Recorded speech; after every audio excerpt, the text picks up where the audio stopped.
Hello everyone, সবাই কেমন আছো? আশা করি সবাই খুব ভালো আছো।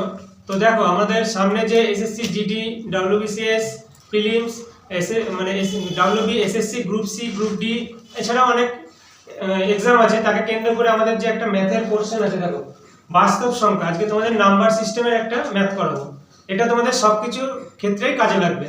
দেখো, নাম্বার সিস্টেমটা আমরা ছোটবেলায় পড়েছি। নাম্বার সিস্টেম মানে সংখ্যা। সংখ্যাকে দেখো আমরা দুভাগে ভাগ করি, একটা বাস্তব সংখ্যা, একটা কাল্পনিক সংখ্যা। তাহলে বাস্তব সংখ্যাটা কি? বাস্তব সংখ্যা সবকিছু আমাদের বাস্তব সংখ্যার মধ্যে পড়বে। আর কাল্পনিক মানে আমরা যেটা ইমাজিন করি, যেটার কোনো অস্তিত্ব নেই। এবার দেখো, বাস্তব সংখ্যাকে আমরা দুভাগে ভাগ করব। একটা হচ্ছে মূলদ সংখ্যা, একটা অমূলদ সংখ্যা। তাহলে মূলদ সংখ্যা কি মানে কি কাকে বলবো? যে সংখ্যাগুলোকে পি বাই কিউ আকারে প্রকাশ করতে পারি, সেই সংখ্যাগুলোকে বলবো মূলদ সংখ্যা। যেমন হচ্ছে তোমাদের এক্সাম্পল দেখো, আমি পাশে লিখে দিয়েছি 2/3, 5/7, এটা হচ্ছে এক্সাম্পল। আর অমূলদ সংখ্যা যেগুলো পি বাই কিউ আকারে প্রকাশ করা যায় না, যেমন √5, আমি এক্সাম্পল লিখে দিয়েছি √5, পাই কে তোমরা পায়ের মান কত? আমরা 22/7, পাই ইকুয়াল টু 22/7।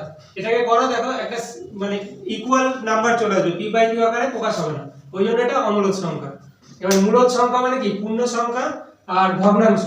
এর পূর্ণ সংখ্যাকে আমরা কোনগুলো বলবো? সবই পূর্ণ সংখ্যার মধ্যেই পড়বে, ঠিক আছে? এর পূর্ণ সংখ্যার মধ্যে ধনাত্মক আছে, শূন্য আর ঋণাত্মক। ধনাত্মক মানে পজিটিভ, যেগুলোকে বলবো 1 2 3, মানে এরকম সামথিং চলতেই থাকবে। শূন্য মানে তোমরা জানো, শূন্যকে কোনো সংখ্যা ধরা হয় না। এবার আরেকটা আছে ঋণাত্মক। ঋণাত্মক মানে নেগেটিভ, যেটা -1 থেকে -2, -3, 4 সবকিছু বলতে পারো।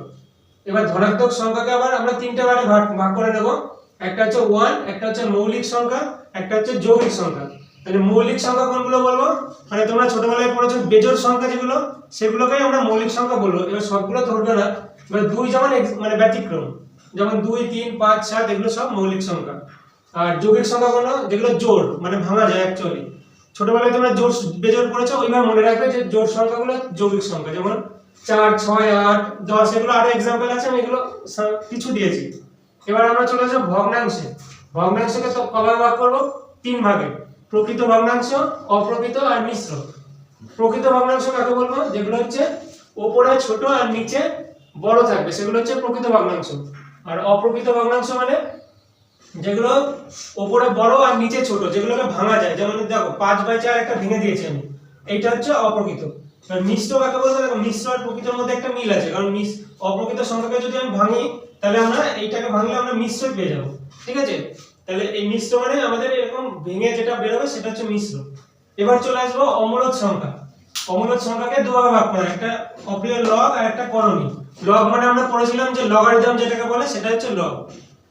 ঠিক আছে, আমি পরে এগুলো সব ডিটেইলস করিয়ে দেবো তোমাদের। এবার হচ্ছে করণী। করণী মানে রুটের মধ্যে যেগুলো থাকবে, √2 + √3, আবার √2 এরকম √3, এরকম মানে যেগুলো থাকবে, মাইনাস থাকলো, এরকম সবই করণীর মধ্যে পড়বে। করণী দু প্রকার, একটা শুদ্ধ করণী, একটা মিশ্র করণী। শুদ্ধ করণী মানে শুধু রুটের মধ্যে যেগুলো থাকবে সেটা হচ্ছে শুদ্ধ, আর মিশ্র মানে একটা লেজুর থাকবে তোমাদের, মানে একটা সঙ্গে নিয়ে চলবে। যেমন 2√5, 2√7, এগুলো হচ্ছে মিশ্র। তো তোমাদের এই হলো নাম্বার সিস্টেমের বেসিক স্ট্রাকচার, ঠিক আছে? এর মধ্যে তোমাদের কিভাবে কোশ্চেন আসবে? কোশ্চেন আসবে তোমাদের একটা 4টে সংখ্যা দিয়ে দিল, বলবে যে একটা কোনটা মূলদ সংখ্যা, কোনটা অমূলদ সংখ্যা, আর এরকম ভাবে কোনটা যৌগিক সংখ্যা, কোনটা মৌলিক সংখ্যা, এরকম ভাবে তোমাদের কোশ্চেন আসবে। এবার হচ্ছে তোমাদের এই স্ট্রাকচারটা তোমরা মাথায় যদি নিয়ে নাও, তাহলে বুঝতে পারবে। এবার অনেকেই জানে না যে মৌলিক সংখ্যা কি, যৌগিক সংখ্যা কি, এগুলো অনেকে মুখস্থ করে চলে যায়। কিন্তু বেসিক স্ট্রাকচারটা তোমরা বুঝতে পারলে তোমাদের আর মানে কনফিউশন হবে না। তো এই হচ্ছে বেসিক স্ট্রাকচার। এরপরে আমি সমস্ত কিছু ডিটেইলস তোমাদের করিয়ে দেবো, ঠিক আছে? তো ভিডিওটা কেমন লাগলো সবাই জানিও, আর কোনো কিছু কোশ্চেন থাকলে কমেন্ট সেকশনে জানিও। আর আমাদের যে ইউটিউব চ্যানেল আছে ডিএস একাডেমি, তোমরা সেটাতে সাবস্ক্রাইব করো, কারণ প্রতিনিয়ত তোমাদের ওখানে এডুকেশনাল পারপাস সমস্ত আপডেট তোমরা পেয়ে যাবে। তো সবাই ভালো থেকো, মন দিয়ে পড়াশোনা করো। Thank you.